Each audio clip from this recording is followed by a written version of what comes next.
In 1500, Venezuela did not exist. There was no national flag, no oil state, no Caracas ruling a giant republic. Instead, this northern edge of South America held dozens of peoples, trading, fishing, farming, and fighting across mountains, plains, forests, and coastlines. Then, Europeans arrived. They saw homes built above water near Lake Maracaibo. The scene reminded them of Venice, so they called it Venezuela, Little Venice. That name stuck. The strange part is that Venezuela later became something far bigger than Little Venice. It became Spain's unexpected prize. Then South America's revolutionary launchpad. Then one of the world's richest oil states. Then a country trapped by the very resource that made it powerful. How did a place with scattered settlements become a modern state of millions? And why did extraordinary oil wealth not guarantee stability? The answer begins with geography.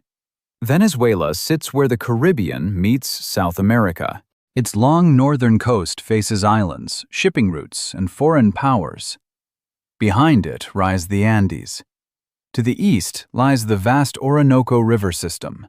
To the south stretches Guyana, dense forest, rivers, and enormous distance. Then there are the llanos. These are open tropical plains stretching across central Venezuela. They look empty on a map. They were never empty. The llanos produced cattle, horsemen, and mobile fighters. Later, those riders would decide the fate of empires. Before Spain, indigenous societies adapted to very different worlds. Coastal communities relied on fishing and trade. Mountain peoples farmed steep valleys. River communities moved through forest and wetlands. Some groups were large and settled. Others lived more locally and independently. That mattered. Spain could conquer a centralized empire with one captured ruler. Here, there was no single throne to seize. There was no Venezuelan capital to occupy. There was only a difficult landscape, many communities, and resistance. In 1498, Christopher Columbus reached the nearby coast during his third voyage. The following year, Spanish explorers sailed farther west. They entered the Gulf of Venezuela. They saw those stilt houses, and a European nickname became the label for an entire land. But naming a place is easy. Controlling it is another matter. Spain initially cared more about other parts of the Americas. Mexico had silver.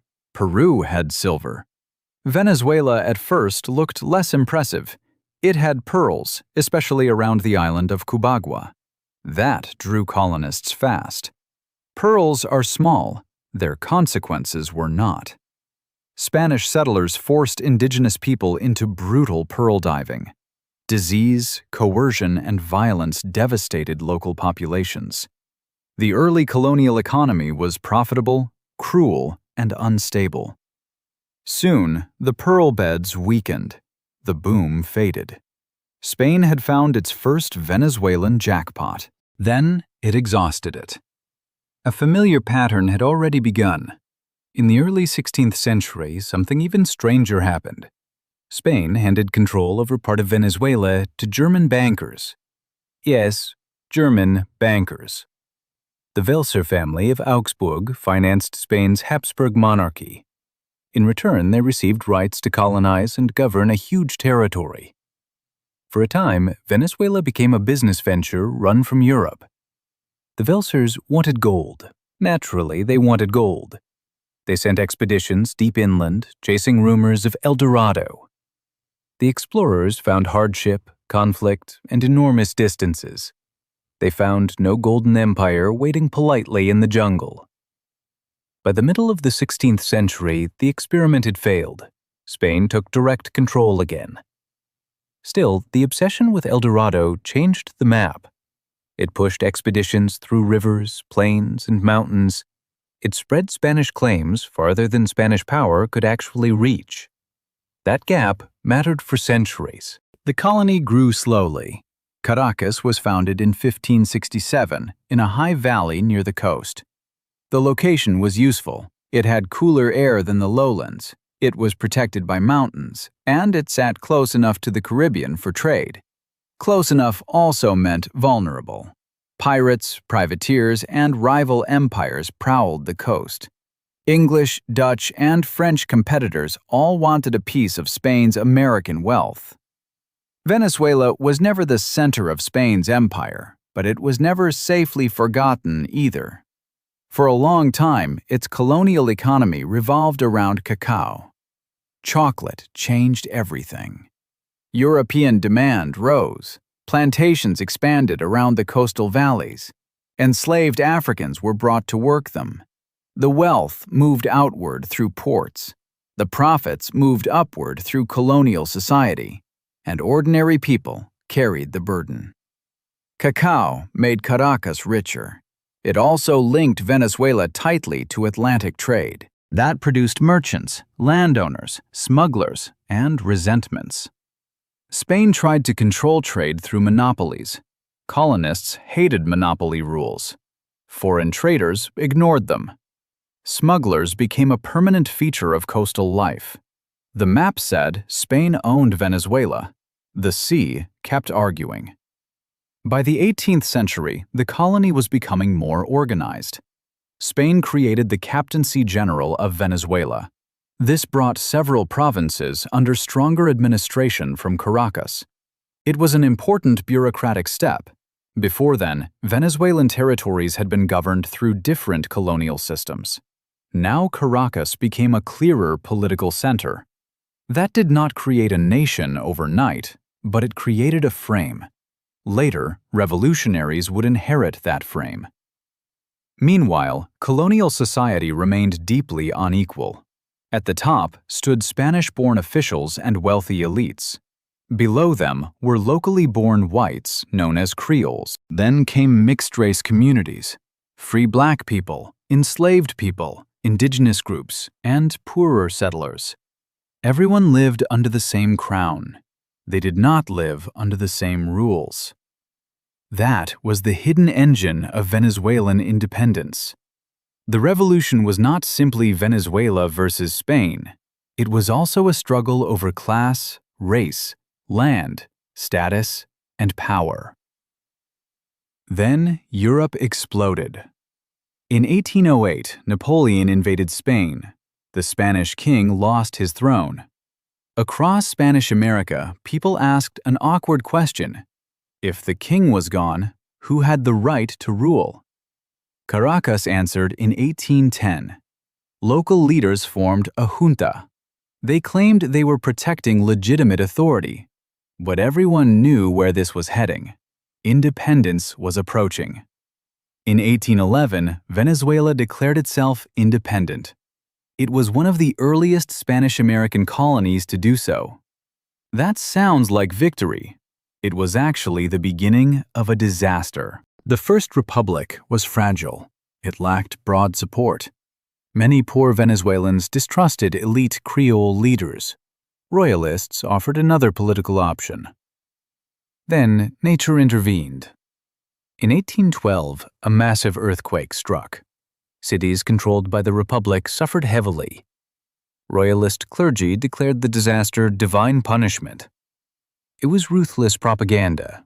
It was also effective. The young Republic collapsed. Spain regained control. But the independence movement did not disappear. It adapted, and its most famous leader returned. Simón Bolívar came from a wealthy Caracas family. He had traveled in Europe. He had absorbed Enlightenment ideas. He had ambition on an almost dangerous scale. Bolívar did not merely want to free Venezuela. He wanted to reshape northern South America. That vision would change the continent. At first, however, he failed repeatedly. He won campaigns. He lost cities. He made declarations. He fled. He returned. Revolutionary politics was chaotic. Alliances shifted constantly. The conflict became brutal on every side. This was not a clean war between uniforms. It was a civil war inside a collapsing empire. The Llanos became decisive. Their riders were skilled horsemen, hardened by open country and constant movement. Many initially fought for Spain. Royalist commanders recruited llanero fighters against urban revolutionary elites. That made sense. The Republicans talked about liberty. But many rural people saw rich Caracas families protecting their own privileges. Bolívar had to change that. He needed more than speeches. He needed a coalition. Gradually, he promised emancipation to enslaved people who joined the cause. He reached out to llanero commanders. Most importantly, he gained the support of José Antonio Páez. Páez was a llanero leader. He understood the plains and their people. His fighters gave the revolution mobility and muscle. Now the independence movement had a wider social base. It also had a better map strategy. Bolívar realized that Venezuela alone was too exposed. Spanish forces could strike from the coast. So he made a bold move. He crossed the Andes toward New Granada, now Colombia. This was one of history's great military gambles. His army marched through freezing mountain passes. Many soldiers lacked proper clothing. Animals died. Supplies vanished.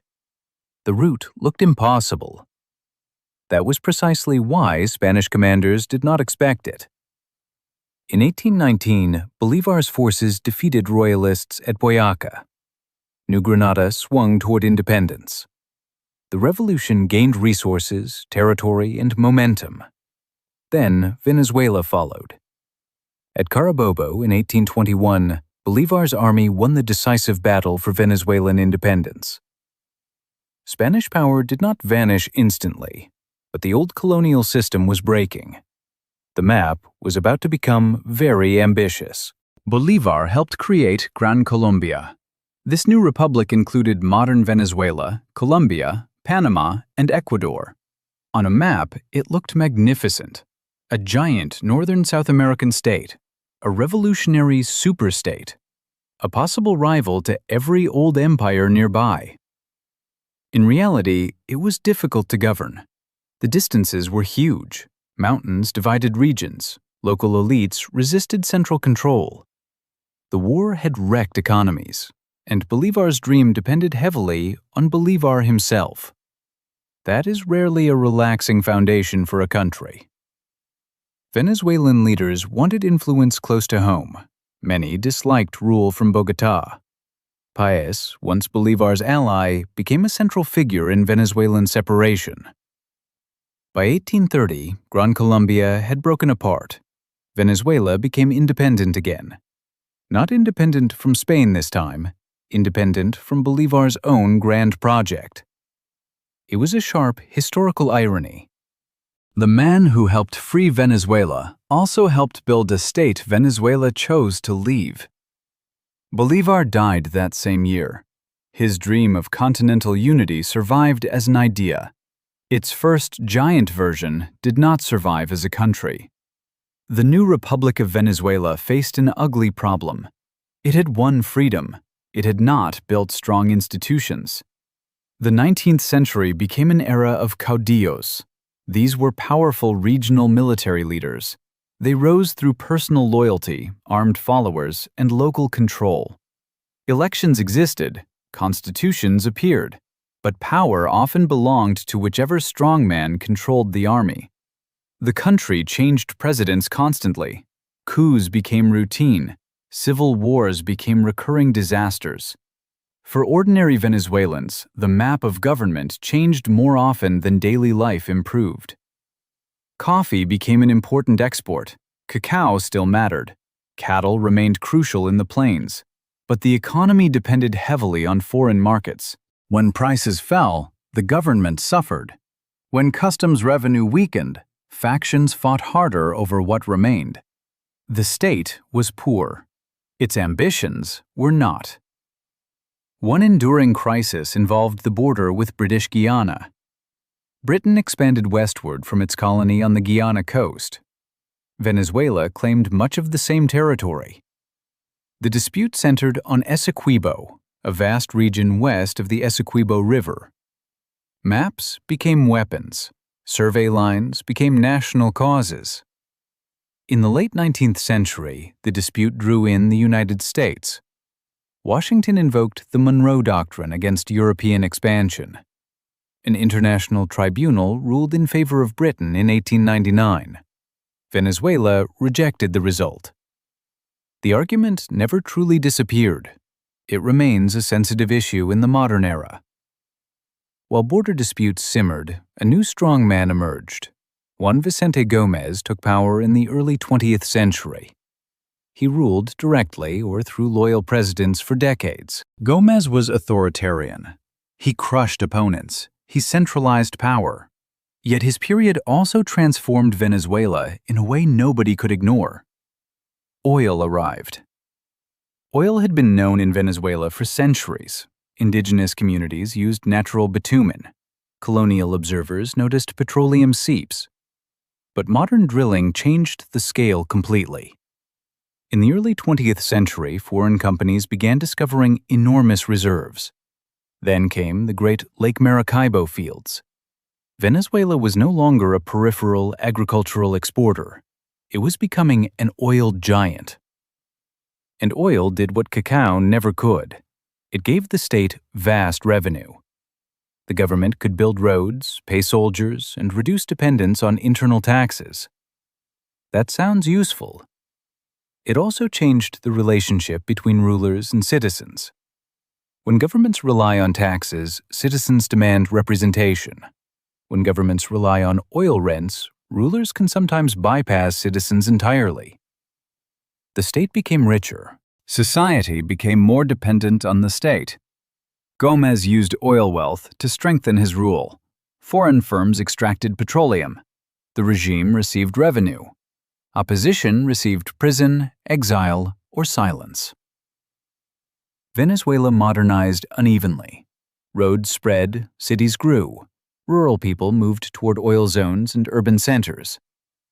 Caracas expanded rapidly, but political power remained tightly controlled.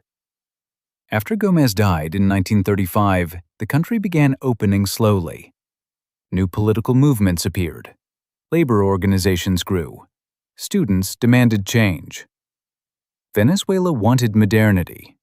It also wanted a government that did not behave like a private estate. The transition was not smooth. In 1945, a civilian and military coalition overthrew the government. This began a period remembered as the Democratic Triennium. For 3 years, Venezuela experimented with broader democracy. Romulo Betancourt emerged as a major political figure. Then, in 1948, a military coup removed the elected government. Democracy had barely unpacked its bags. Another dictatorship followed. Marcos Pérez Jiménez ruled during the 1950s. He promoted highways, grand buildings, and spectacular development projects. The regime loved concrete, speed, and national grandeur. It also repressed dissent. Modern buildings rose. Political prisoners filled cells. That contradiction became impossible to ignore. In 1958, a broad coalition forced Pérez Jiménez from power. This time, political leaders tried something different. They made a pact. The Punto Fijo Pact brought major parties into a shared democratic arrangement. The goal was not romantic, it was survival. Venezuelan politicians had watched democracy collapse before, so they agreed to share power, respect elections, and prevent another military takeover. For decades, it worked better than many expected. Venezuela became one of Latin America's more stable democracies. Oil revenue helped.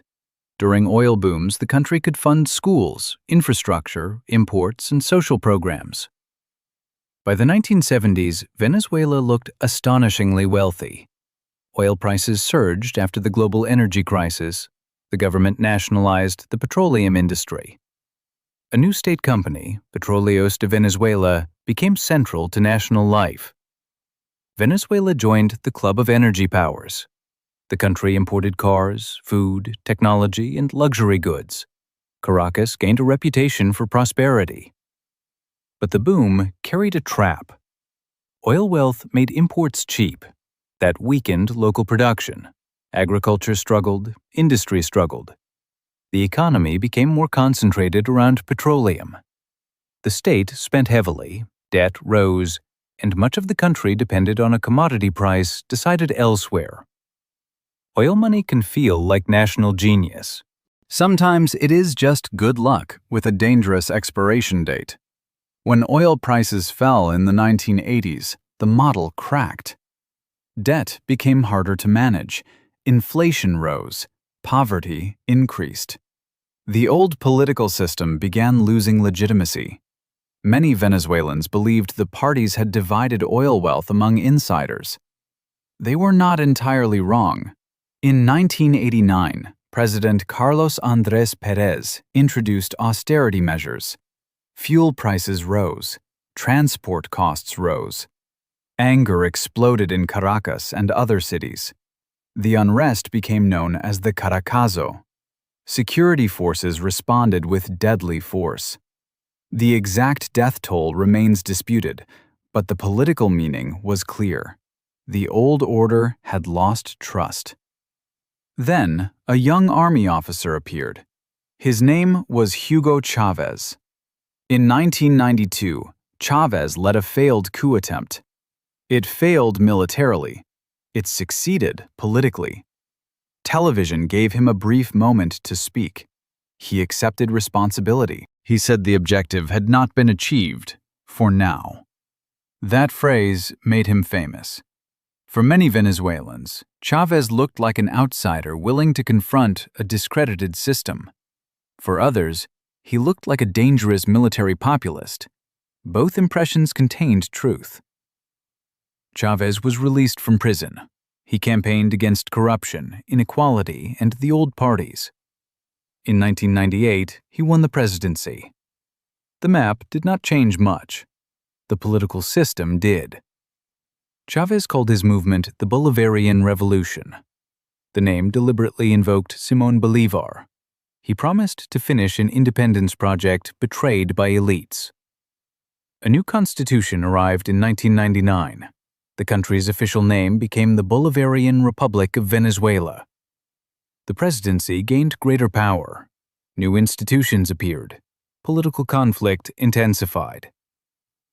Chavez used rising oil revenue to fund social programs. These programs expanded access to healthcare, education, food support, and housing. They also deepened reliance on the state.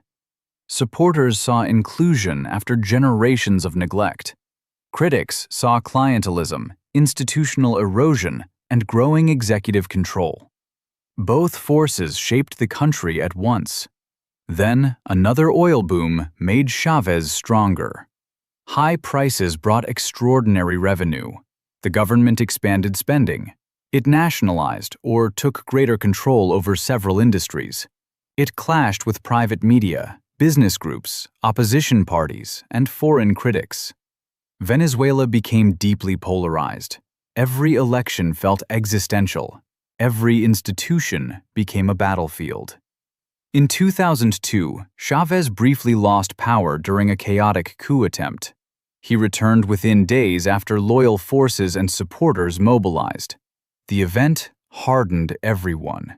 Chavez's supporters believed powerful interests would never accept his rule. His opponents believed the government would use every crisis to centralize power. Trust collapsed. And without trust, even oil wealth could not keep the system stable forever. Chavez died in 2013. His chosen successor, Nicolás Maduro, took office, but he inherited a much harder country. Oil prices soon fell sharply. Production also declined after years of underinvestment, mismanagement, corruption allegations, and institutional strain. The government had built an economy around oil. Now, oil brought less money. Imports fell. Shortages spread. Inflation spiraled into hyperinflation. Millions of Venezuelans left the country. They crossed into Colombia, Brazil, the Caribbean, the United States, Europe, and elsewhere. This became one of the largest displacement crises in modern Latin American history. The human story was not an abstract chart. Families separated. Professionals left careers behind. Children crossed borders. Neighbors learned new currencies and new rules. Meanwhile, political confrontation worsened. The opposition won the National Assembly in 2015. The government and courts limited its power. A Constituent Assembly was created in 2017 amid major controversy. International pressure increased. Sanctions added another layer to an already damaged economy. The government blamed foreign hostility and economic warfare. Critics blamed authoritarianism, corruption, and failed economic management. Again, Venezuela's crisis had more than one cause. Oil dependence mattered. Policy choices mattered. Political repression mattered. Falling prices mattered. Sanctions mattered. Institutional breakdown mattered. The tragedy is that each factor made the others worse. Yet Venezuela did not vanish. Countries rarely do. People adapted. Informal dollar use spread in many places. Some businesses reopened. Migration created new family networks across borders. Oil production showed partial recoveries at times, but recovery remained uneven and fragile. The old promise of easy prosperity was gone, and the map carried another unresolved warning. The Essequibo dispute returned to center stage. Venezuela has long claimed the region administered by Guyana.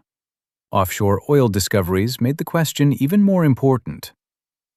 In recent years, Venezuela held a referendum over its claim. Guyana rejected Venezuela's position. International courts and diplomats became involved. The border remains disputed. The modern map looks fixed.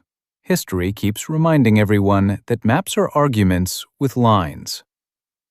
So what are 527 years of Venezuelan history really about? It is not simply a story of oil. It is not simply a story of Bolívar. It is not simply a story of dictators, elections, coups, or foreign interference. It is the story of a country repeatedly shaped by concentrated wealth. First pearls, then cacao, then coffee, then oil. Each boom created opportunity. Each boom also concentrated power. Each boom encouraged leaders to imagine the future had been solved, and each crash revealed old weaknesses beneath the surface. Venezuela's geography gave it a Caribbean doorway. Its mountains created regional separation. Its plains created fighters. Its rivers opened vast interiors. Its oil created a state with enormous possibilities. But resources do not write history alone. Institutions decide who controls them. Political bargains decide who benefits. And when those bargains break, even a rich country can become painfully fragile. The little Venice of Spanish explorers became a revolutionary republic. That republic helped break an empire. Then it fractured from a larger union. It survived strongmen, civil wars, dictatorships, democratic bargains, oil booms, and modern crisis. Its story is still unfinished. Because Venezuela's real paradox remains on the map. How can one of Earth's most oil-rich countries struggle so deeply? The answer is not that Venezuela had too little wealth. It is that wealth became the center of everything. And when one resource becomes the whole national plan, the map may look powerful, until the ground beneath it starts to move.